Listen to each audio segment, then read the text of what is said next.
지금 여러분께서는 김경래 기자의 최강 시사를 듣고 계십니다. 네, 국회 소식 좀 알아보죠.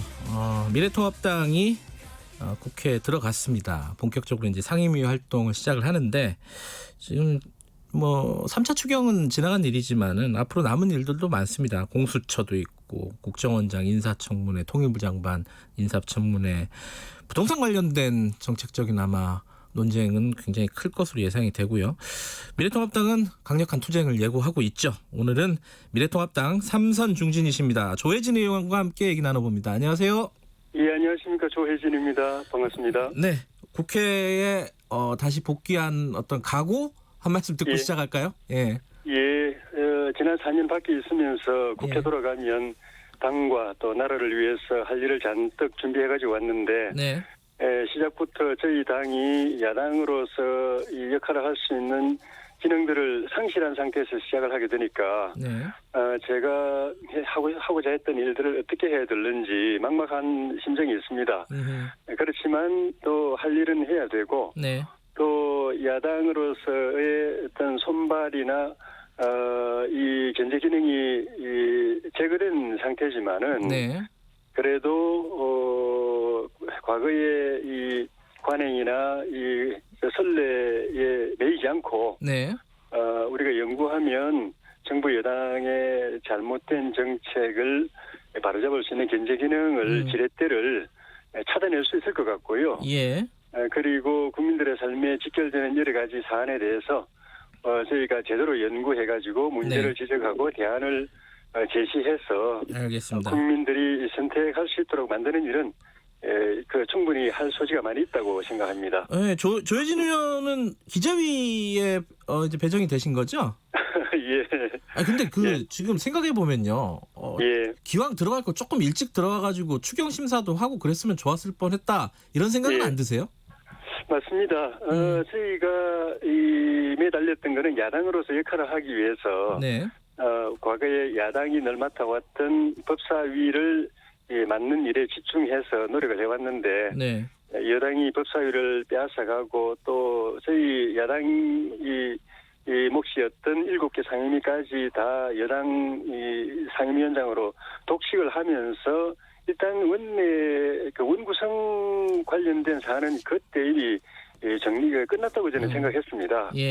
다만 이제 그렇게 보면 그 시점에 바로 국회 정상화하는 게 맞았지만은 우리 당으로서는 좀 전에 말씀드린 대로 국정에 대한 비판 견제 기능을 다 빼앗긴 상황에서 앞으로 4년 동안 야당으로서 어떻게 역할을 할 것인가 또 저희 당을 밀어준 이 41% 국민들과 또 103명이나 되는 헌법기관의 기능 또 저희 나라 걱정하는 국민들의 뜻을 대변하기 위해서 어떤 지렛대를 만들어야 될 것인가는 그 고민의 시간이 좀 필요했습니다. 알겠습니다. 지나온 얼마간의 시간은 그 고민의 시간이었다고 보시면 될 것 같습니다.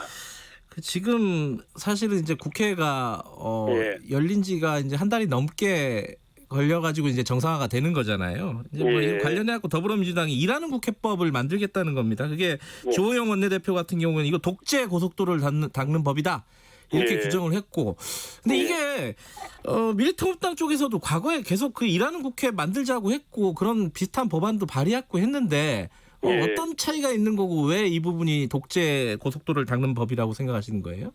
민주당이 이미 자기들이 하려고 하는 일은 뭐든지 제한 없이 이 제동을 견제를 받지 않고 일방적으로 다 처리할 수 있는 구조를 다 갖췄습니다.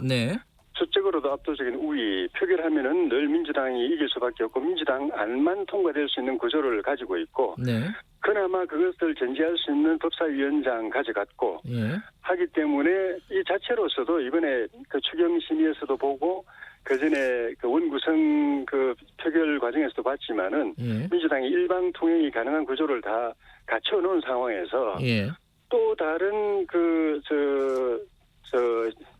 단독 질주의 구조를 만들려고 하는 것 아닌가 하는 그런 이제 의심을 사는 측면이 있고 그다음 일하는 국회는 여당이든 야당이든 다 원하는 것이고 또 책무입니다. 우리 당도 마찬가지고 다만 이제 어떤 일을 하는 것이냐 그 일이 국익에 도움이 되는 것이냐 모든 국민들 여당을 지지한 국민이나 야당을 지지한 국민들에게도 다 도움이 되는 일이냐. 네. 또 정치적 반대 입장에 있는 사람들의 의견도 다 녹여내서 성과를 만들어내는 그런 일이냐. 예. 아니면 당파적인 일이냐.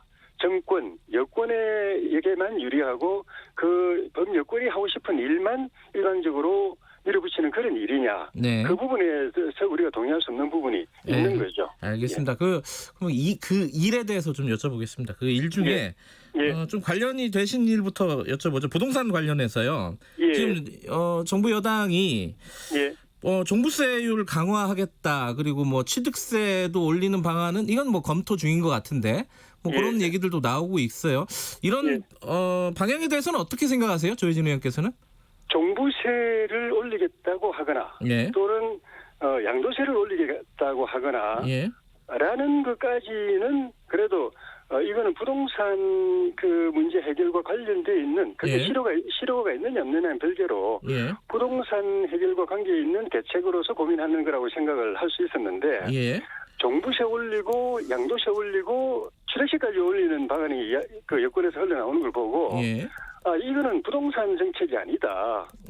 부동산은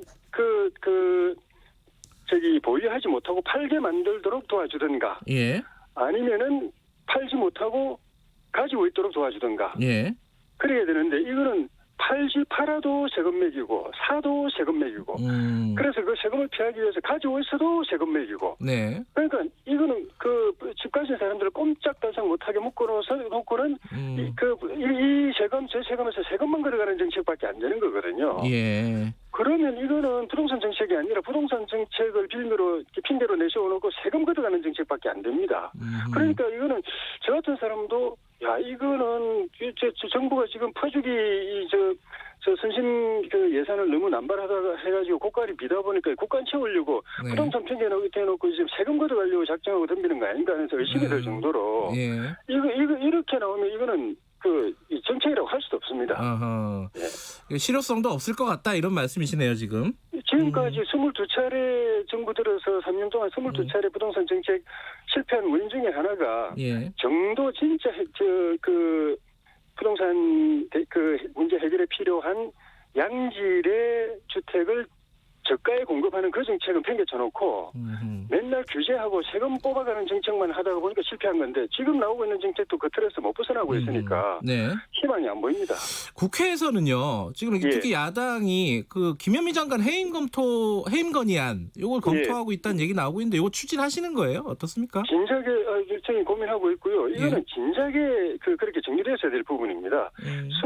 임기 3년 동안에 22번의 부동산 정책을 남발한 것도 유사에 대해서 처음 있는 일이고 그래 가지고도 이 부동산 대란이 이 상태로 그대로 유지되고 있는 상황이면 대통령이 먼저 사과를 해야 되고 그다음에 진작에 주무장관 바꿨어야 됩니다. 책임지어 가지고 바꾸고 그리고 대통령 청와대에서 대통령 주변에서 말도 안 되는 정책이라고 대통령한테 조언하고 있는 얼치기 참모들부터 저는 다 잘라야 된다고 봅니다. 다 잘라야 된다. 그리고 부동산을 제대로 아는 사람 좀 전에 말씀드린 정부 재정을 엉뚱한 데 쓰지 말고 이런 데다 쏟아서라도 좋은 집을 값싸게 공급하는 정책에 조언을 할 수 있는 참모들도 다 바꿔야 된다고 봅니다.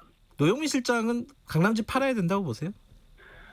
사실은 원론적으로 말하면 그거는 개인의 자유인 측면이 있는 건데 이 정부가 강남집 그리고 부동산 다주택 보유자들을 타겟으로 해가지고 죄악시하고 그 사람들을 다 그냥 한 채, 자기가 실거주하는 한 채 말고는 다 내놓으라는 정책을 내놓은 전면에 내세운 이상은 그리고 그걸 국민들에게 강요하기 위해서는 청와대 참모들부터 그걸 두 채 이상 그러니까 한 채만 남기고 두 채 이상 가진 건 다 처분하라고 이야기했을 때는 그렇게 할 수밖에 없는 것이고 그 핵심은 강남주택에 있기 때문에 강남주택을 그대로 가지고 있고 지방에 있는 주택을 팔면서 우리가 다른 국민들한테는 강남주택 다 팔아치우라고 강요할 수가 없는 것이죠. 자, 다른 것도 많아가지고 좀 넘어가겠습니다. 지금 박주영 국정원장, 이인영 통일부 장관 인사청문회 예정돼 있죠. 이게 어떤 부분이 가장 중점적으로 다뤄져야 된다고 보십니까? 청문회에서? 박주영 원장 후보는 저는 사실 이번에 원포인트 미션으로 임명됐다고 보여지는데요. 네. 저희 미국 대선 그 전에 예. 가능하면 미북 정상회담, 그게 안 되면 그 남북 정상회담이라도 하도록 물꼬를 트기 위한 그 대북 비밀 협상 미션, 그 비밀 협상 임무를 줘서 국정원장이 임명한 건 아닌가 싶은데 네. 그런 역할이면은 굳이 국정원장이 임명할 필요 없이 대통령 통일 외교 특보로 임명해가지고 특사나 비밀사로 보내도 될 일인데 네. 꼭 국정원장이 임명했어야 되는가 하는 부분. 국정원이라는 거는 안보의 최일선에 있는 보루고, 네. 그러니까 대공, 방첩, 대테러, 사이버 안보 이런 전반적인 안보 기능을 책무를 담당하고 있는 기관인데, 예. 박지원 내정자는 2000년 남북 정상회담 때 비밀 협상 지역의 경험밖에는 없거든요. 네. 지금 말씀드린 국정원의 책무에 관한 경험은 전혀 없습니다. 네. 그런 분을 앉혀놓으면은, 그리고 국정원장이 대북 밀사 역할을 하는 게, 그 특사 역할을 하는 게 옳은가는 차치하고라도, 네. 나머지 국정원의 중요한 기능들은 그럼 어떻게 되느냐. 네. 그분의 전문성이나 경험이 전혀 없는 분이 원장으로 오게 되는데, 네. 이런 점에서 문제가 있고, 또 청문회를 하게 되면은 그때 남북 정상회담 시기에 대북 불법 송금 문제로 법에 처벌을 받은 그런 것들도 네. 새롭게 부각이 되고 규명이 되지 않겠나 하는 생각이 듭니다. 조영 원내대표는 박지원 국정원장 내정자가 국정원장 되면 안 되는 사람이다 이렇게 얘기를 했던데 여기 동의하시나요? 지금 말씀드린 이런 부분에서 그렇죠. 책임이 아니죠. 책임이 아니고 그렇게 되면은 국정원의 나머지 중요한 기능들이 제대로 작동하지 않을 가능성이 많고 예. 굳이 대통령께서 북한 정권 핵심과 비밀 협상을 해서 미북 정상회담, 남북 정상회담 물꼬를 틀려고 하면은 그 자리 말고 좀 전에 말씀드린 그 대통령의 통일 외교 특보라든가 다른 직책을 줘서 하는 것이 실리라고 보죠. 시간 관계상 두 가지만 좀 간단하게 여쭤보겠습니다. 하나는 공수처. 공수처 이제 강하게 여당에서 추진하고 있지 않습니까? 이거 추천위원 구성까지는 그래도 협조해줘야 되지 않느냐? 이게 여당 입장입니다. 이것도 협조하실 생각이 없으신가요? 그거는 전제가 있죠. 그러니까 지난 20대 말에 저희가 생각하는 공수처는 대통령과 친인척, 주변 측근 실세 같은 그런 살아있는 권력도 국민의 편에서 비리가 있으면은 국민의 편에서 당당하게 수사할 수 있는 그런 공수처를 원하고 국민들도 그걸 원한다고 생각하는데 작년 연말에 민주당이 패스트트랙해서 강행 처리한 공수처는 현재 살아있는 권력을 수사하고 있는 검찰을 옥죄해가지고 문정부의 임기 말 권력형 비리 수사를 못하게 만들려고 하는 거꾸로 된 공수처이기 때문에 그 기능을 바로잡는 법 개정이 이루어져야 우리가 동의할 수 있다. 그리고 지금 상황에서는 동의할 수 없다는 거네요. 그죠? 법 개정을 제 개인 생각입니다만은 법 개정을 약속하면 그런 방향으로 정상적인 살아있는 권력을 앞장서서 수사할 수 있는 공수처로 개정하겠다고 약속하고 담보하면 저는 추천에 협조할 수 있다는 게 제 개인 생각입니다. 단답형으로 하나만 여쭤볼게요. 추미애 장관 탄핵소추 발의 추진하실 예정입니까?